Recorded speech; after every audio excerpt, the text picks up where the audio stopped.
السلام علیکم ورحمۃ اللہ وبرکاتہ۔ الحمد للہ نحمده ونستعینه ونستغفره ونؤمن به ونتوکل علیہ ونعوذ باللہ من شرور انفسنا ومن سیئات اعمالنا، من يهد الله فلا مضل له ومن يضلل فلا هادي له، واشهد ان لا اله الا الله وحده لا شريك له، ونشهد ان محمدا عبده ورسوله۔ اعوذ بالله من الشيطان الرجيم، بسم الله الرحمن الرحيم، يا ايها الذين امنوا اتقوا الله وكونوا مع الصادقين۔ وقال النبي صلى الله عليه وسلم: التاجر الصدوق الأمين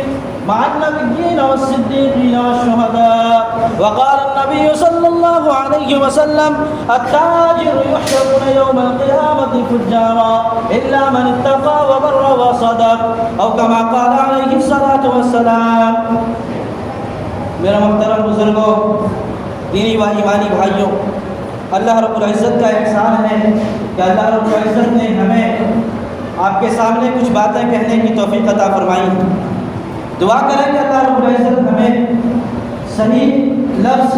یا صحیح بات کہنے کی توفیق عطا فرمائے، اس پر عمل کرنے کی توفیق عطا فرمائے۔ میں نے جو قرآن کریم کی تلاوت کی ہے اس میں اللہ رب العزت نے فرمایا: یا ایھا الذین آمنوا اتقوا اللہ وکونوا مع الصادقین۔ اے ایمان والو، اے اللہ سے ڈرنے والو، اللہ سے ڈرو۔ اے ایمان والو جو کلمہ توحید کو پڑھ چکے ہو، اللہ سے ڈرو۔ وکونوا مع الصادقین، اور ایسے لوگوں کو اپنے ساتھی بناؤ، ایسے لوگوں کو اپنے دوست بناؤ، نیک ہو جو نیک لوگوں سے اپنی دوستی بناؤ۔ یہ کیوں کہا کہ اللہ سے بھی کرو، اس کے بعد اپنا صحبت جو اختیار کرتے ہو، اپنا دوست جو بناتے ہو، اپنا ساتھی جو بناتے ہو، ایسے لوگوں کو بناؤ جو دیندار ہو، نیک ہو، صالح ہو۔ اس کے بعد میں نے جو حدیث اللہ کے نبی کی پڑھی ہے اس میں ان لوگوں کو سمجھایا گیا ہے، ان لوگوں کو بتایا گیا ہے جو لوگ تجارت سے جڑے ہوئے ہیں، جو لوگ کاروبار سے جڑے ہوئے ہیں۔ آج جس سماج میں ہم ہیں، جہاں یہ مسجد ہے، وہاں اللہ کا شکر ہے کہ اکثر لوگ تجارت سے جڑے ہوئے ہیں، کاروبار سے جڑے ہوئے ہیں۔ میری یہ خواہش ہوئی کہ کچھ قرآن و حدیث کی روشنی میں تجارت کے اوپر کچھ بات ہو جائے۔ اللہ کے نبی کی حدیث جو میں نے پڑھا اس کا ترجمہ یہ ہے: التاجر الامین الصدوق یحشرون مع النبیین والصدیقین والشہداء، کہ جو تاجر صداقت پر، امانت پر اپنے تجارت کو چلاتا ہے، جو تاجر اپنے تجارت کو سچائی کے مقام پر رکھتا ہے، امانت داری کے مقام پر رکھتا ہے، اس کے اللہ کے نبی نے فرمایا کہ اس کا حشر بھی سن لو، اس کا حشر کس کے ساتھ ہوگا؟ مع النبیین، نبیوں کے ساتھ اس کا حشر ہوگا، والصدیقین، سچائی سچ بولنے والوں کے ساتھ ان کا حشر ہوگا، والشہداء، اور شہداء جو اللہ کے راستے میں شہید کر دیے گئے ہیں، ان کے ساتھ ان کا مقام اور مرتبہ اللہ کے نبی نے فرمایا۔ یہ تجارت جس کو ہم اور آپ پیٹ بھرنے کا ذریعہ سمجھتے ہیں، یہ تجارت جس کو دنیا کمانے کا ذریعہ سمجھتی ہے، جس کو یہ سمجھتی ہے کہ اگر ہم کمائیں گے نہیں، اگر ہم تجارت نہیں کریں گے، اگر ہم ملازمت نہیں کریں گے تو ہماری پیٹ بھوکی رہ جائے گی، ہماری اولادیں بھوکی رہ جائیں گی۔ یہ اللہ کے نبی کی حدیثیں ان لوگوں کو سنانی چاہیے جو لوگ تجارت کو یہ مقصد سے دیکھتے ہیں، جو لوگ تجارت کو اس نیت سے دیکھتے ہیں، ان کو میں یہ حدیث سناتا ہوں اور بتاتا ہوں کہ آپ کوئی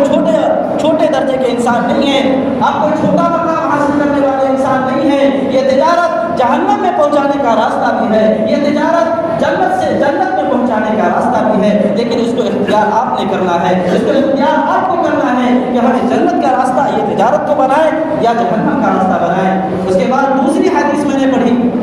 التجار یحشرون یوم القیامۃ فجارا الا من اتقى وبر وصدق۔ آگے ایک اور حدیث ہے جس میں اللہ کے نبی نے فرمایا ہے کہ تاجروں کا حشر قیامت کے دن ایسے لوگوں کے ساتھ ہوگا جو فجار ہوگا، فساق ہوگا، منافقین ہوں گے، جھوٹے ہوں گے، کمینے ہوں گے، ایسے لوگوں کے ساتھ تجارت کرنے والوں کا حشر ہوگا۔ یہ دو حدیثیں میں نے پڑھی، دونوں حدیث یہ کہہ رہا ہے، کوئی کہہ رہا ہے کہ صدیقین کے ساتھ ہوگا، کوئی کہہ رہا ہے نبیوں کے ساتھ ہوگا، لیکن ایک اور حدیث میں نے پڑھا جس میں یہ کہہ رہے ہیں کہ فجار کے ساتھ ہوگا، لیکن اس کے آگے آپ پڑھیں گے الا من اتقى وبر وصدق، کہ جو لوگ، مگر وہ لوگ جو اللہ سے ڈرنے والے ہیں، جو سچائی سے قائم ہیں، من اتقى وبر، اور نیکی کو اختیار کرتے ہیں، وصدق، اور سچائی کو اختیار کرتے ہیں، وہ لوگ اس سے الگ ہیں، وہ لوگ اس سے مستثنیٰ ہیں۔ یہ حدیث کا مطلب یہ ہے کہ تجارت دو زاویے سے دیکھا جائے، تجارت کو دو نیت سے دیکھا جائے۔ تجارت کی دو قسمیں ہیں، ایک وہ ہے جو نبیوں سے ملاتا ہے، ایک وہ ہے جو فجار سے ملاتا ہے، ایک وہ ہے جو فساق سے ملاتا ہے۔ اب بھلا بتائیے، آج کا ہمارا تاجر، آج کا ہمارا بزنس مین کے الفاظ ہوتے ہیں کہ اگر ہم جھوٹ نہیں بولیں گے تو کسٹمر کا ڈیل کیسے کریں گے، اگر ہم جھوٹ نہیں بولیں گے ہمارا سامان یوں ہی بیکار ہو جائے گا، اگر ہم جھوٹ نہیں بولیں گے ہماری دکانیں کیسے چلیں گی، اگر ہم جھوٹ نہیں بولیں گے ہمارے بچے بھوکے رہ جائیں گے۔ میں ان لوگوں کو یہ کہنا چاہتا ہوں کہ عبد الرحمن بن عوف جو بڑے تجارتوں میں تاجروں میں شمار ہوتا ہے، ان کے آخری وقت میں جب انتقال کا وقت آیا تو ان کے پاس جو ملکیت تھی، ان کے پاس جو تجارت کے مال تھے، ان کے پاس جو مال و دولت تھی، وہ کوئی جھوٹ سے کمائی ہوئی نہیں تھی، وہ کوئی دھوکہ دے کر کمایا ہوا نہیں تھا، لیکن ان کی ملکیت جو ہے وہ میں آپ کو بتاؤں کہ 10 ارب 10 کروڑ 20 لاکھ ان کی سونے کی ملکیت تھی، سونے کے دینار تھے ان کے پاس۔ آپ بھلا بتائیے کہ آج ہم لوگ یہ کہتے ہیں کہ تجارت کریں گے، جھوٹ نہیں بولیں گے، ہم صرف روزی کھا پائیں گے، 2 وقت کی روٹی ہمارے پیٹ میں جائے گی، لیکن ہمیں مکان بنانے ہیں، ہمیں تجارت کو آگے بڑھانا ہے، ہم جھوٹ نہ بولے تو اور کیا کریں؟ میرے بھائیوں، میرے عزیزوں، میرے بزرگوں، میں بتاؤں کہ عبد الرحمن بن عوف جو صحابی رسول ہیں، نبی کے ساتھ صحبت انہوں نے اختیار کی، کیا انہوں نے جھوٹ بولا تھا؟ کیا انہوں نے جھوٹ کے ساتھ تجارت کی تھی؟ انہوں نے سچائی پر تجارت کیا، انہوں نے امانت داری کے ساتھ تجارت کی، اور اپنے کسٹمر کے ساتھ، اپنے جو ہے گراہکوں کے ساتھ اس طرح محبت سے پیش آتے اور ان کے ساتھ دھوکہ دری سے کام نہیں لیتے۔ لیکن جب ان کے انتقال کا وقت آیا، ان کے پاس اتنی ملکیت، وہ بھی سونے کے، آج ہمارے ہاتھوں میں تو کاغذ کا ٹکڑا پکڑایا گیا ہے، آج ہمارے ہاتھوں میں مال کی ملکیت جو ہے وہ کاغذ ہے، ان کے وقت میں جو مال کی ملکیت تھی وہ سونے کے دینار گرا ہوا کرتے تھے۔ آج بھلا بتائیے ہماری مارکیٹ میں کون ہے جو سچائی پر تجارت کر رہا ہے؟ آج کون ہے جو اپنے تجارت کو سچائی کے ساتھ، امانت داری کے ساتھ انجام دے رہے ہیں؟ ہر بازار میں لوٹ کا بازار گرم ہے، ہر بازار میں آج جھوٹ کا ایسا جو ہے ایسا پردہ اور ایسا جو ہے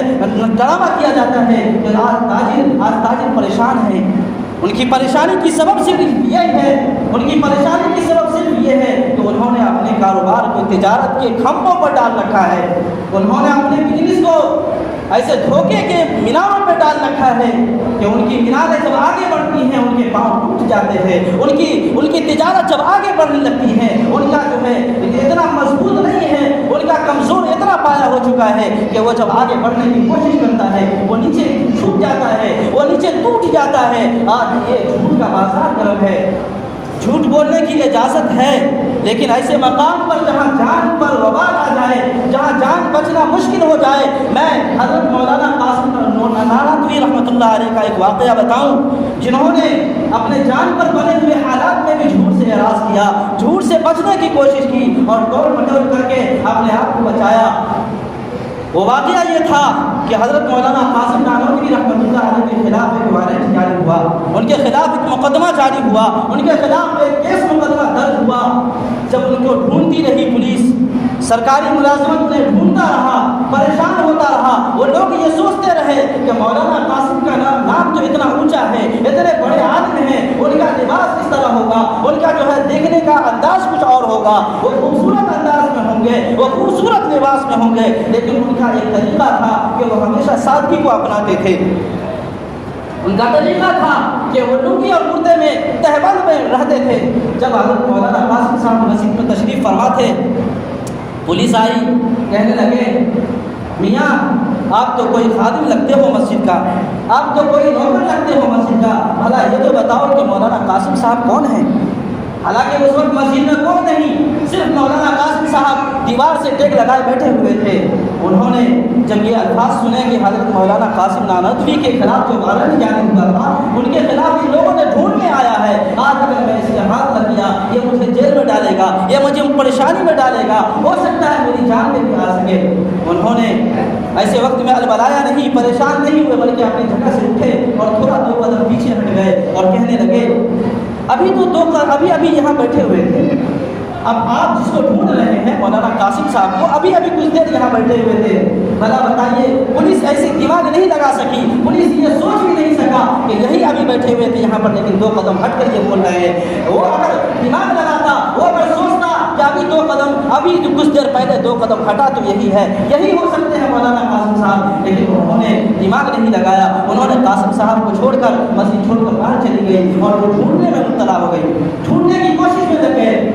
تو بھلا بتائیے جب ایسے وقت میں حضرت مولانا قاسم نانوتوی رحمۃ اللہ علیہ، ہمارے بزرگ، ہمارے جو ہے بڑے عالم جو گزر چکے ہیں، ان لوگوں نے ایسے وقت میں بھی اپنے آپ کو قابو میں رکھا، اپنے آپ کو پریشانی میں مبتلا نہیں کیا، بلکہ ایسے بولے، ایسے جو ہے اپنا ٹال مٹول کر کے اپنے آپ کو بچایا، لیکن جھوٹ نہیں بولا کہ میں قاسم نہیں ہوں، یہ جھوٹ نہیں بولا کہ میں ہی قاسم ہوں، یہ سچ بھی بول سکتے تھے، لیکن اپنی جان بچانے کے لیے صرف یہ بولا کہ ابھی کچھ دیر بیٹھے ہوئے تھے،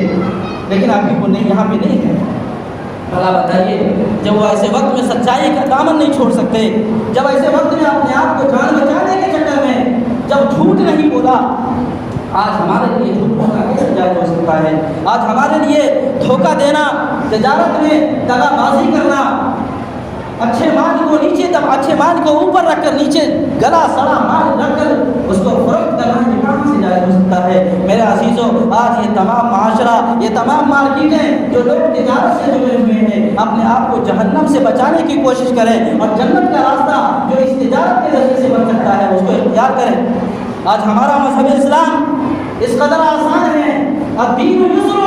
یہ دین آسان ہے، یہ دین کوئی مشکل نہیں ہے، ہمارے قدم قدم پر نیکی، اللہ رب العزت نے فرمایا ہے کہ ہم کھانا کھاتے ہیں یہ بھی ہماری عبادت، لیکن اس کا کرنے کا طریقہ کچھ اور ہوگا، اس کے نیتیں کچھ اور ہوں گی، یہ جو ہم کما رہے ہیں یہ بھی ہمارا عبادت بن سکتا ہے، لیکن شرط اس کے لیے یہ ہے کہ ہماری نیتیں درست ہو جائیں، ہمارے اخلاق درست ہو جائیں، ہمارے جھوٹ کا پردہ چھوٹ جائے، تب یہ ہمارا عبادت بن سکتا ہے۔ آپ مثال دوں کہ کوئی انسان روزانہ کھاتا ہے، ہر انسان کو کھانے کی ضرورت پیش آتی ہے، لیکن وہ اگر یہ نیت سے کھا رہا ہے کہ ہمارا پیٹ بھر جائے تو وہ اس کا عبادت تو نہیں ہوگا، وہ عبادت تو نہیں ہوگا۔ لیکن اگر کوئی یہ نیت سے کھائے کہ یہ کھانا میں کھا رہا ہوں کیونکہ اس بدن کا میرے اوپر کچھ حق ہے، اگر میں اس لیے نیت سے کھا رہا ہوں کہ جو اللہ کی نعمت، جو ہمیں جسم اللہ نے بنایا ہے، اس جسم کی روح میں ہے، کھانا اگر ہم کھانا نہیں کھائیں گے اس کو تکلیف پہنچے گی، اگر ہم اس نیت سے کھاتے ہیں تو اللہ کے واسطے یہ بھی ہماری عبادت بن جائے گی۔ یہ چھوٹی چھوٹی سی بات پر اسلام نے ہمیں یہ سکھایا ہے کہ ہر تمہارا سونا بھی عبادت ہے، تمہارا کھانا بھی عبادت ہے، تمہارا ہر قدم چلنا بھی عبادت ہے، لیکن اس کی نیت درست ہو۔ میرے بھائیوں، اپنے اعمال کو درست کرنے کے لیے سب سے پہلی چیز ہے نیت۔ اپنے نیتوں کو درست کریں کہ ہم یہ کمانا جو کر رہے ہیں، یہ تجارت جو کر رہے ہیں، یہ کس نیت سے کر رہے ہیں۔ اگر ہم تجارت کر رہے ہیں اس نیت سے کہ ہم اپنے اولاد کو، اپنے بیوی بچوں کو جس کا حق مجھ پر ہے اس کو کھلانے کے لیے کر رہا ہوں، جھوٹ سے بچنے کی کوشش کر رہا ہوں، تو اللہ کے حکم کو مانتے ہوئے اگر آپ تجارت کرتے ہیں یہ تجارت آپ کا دین بن جاتا ہے۔ یہ دنیا نہیں ہے، بظاہر یہ دنیا ہے کہ آپ تجارت کر رہے ہیں دنیا کمانے کے لیے، لیکن آپ کی نیت اگر درست ہو جاتی ہے یہ دنیا نہیں بلکہ دین بن جاتا ہے، یہ دنیا نہیں بلکہ دین بن جاتا ہے۔ ہمارا سونا جو بظاہر ایک آرام کے لیے ہوتا ہے، لیکن اس میں ہماری نیت درست ہو جائے یہ سونا ہمارے لیے عبادت ہو جاتا ہے۔ اسی لیے آج ضرورت اس بات کی ہے کہ ہر انسان انما الاعمال بالنیات پر عمل پیرا ہو کر اپنے نیتوں کو درست کرے۔ یہ سب سے پہلے حدیث اسی لیے بتائی گئی کہ اپنے کام کو کرنے سے پہلے اپنے نیتوں کو درست کیجیے۔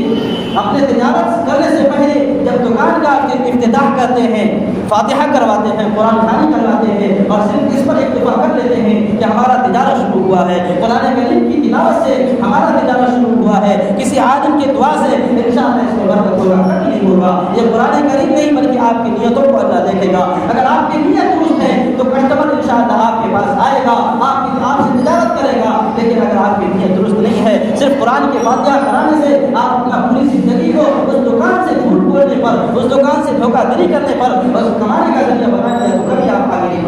کبھی آپ کا وہ مال حرام کی کمائی سے بنی ہوئی بلڈنگ ہے کبھی حرام کا جو ہے سکون کی زندگی نہیں بنا سکتی. حرام کی بنی ہوئی پیسے سے کمائی ہوئی حرام کی پیسے کمائی ہوئی اولاد کبھی بڑھاپے کا سہارا نہیں بن سکتی. یہ بات یاد رکھیں کہ اپنے اولادوں کو حرام کمائی سے بچا کر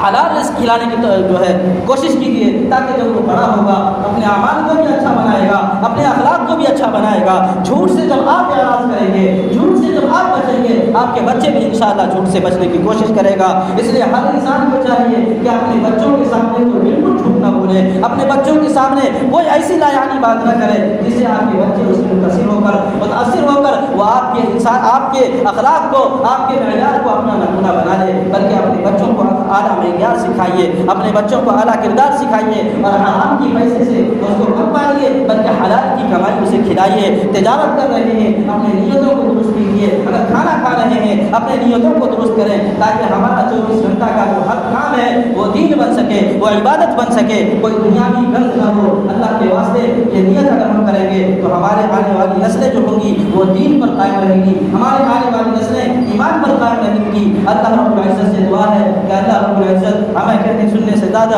عمل کی توفیق عطا فرمائے. وآخر دعوانا الحمدللہ.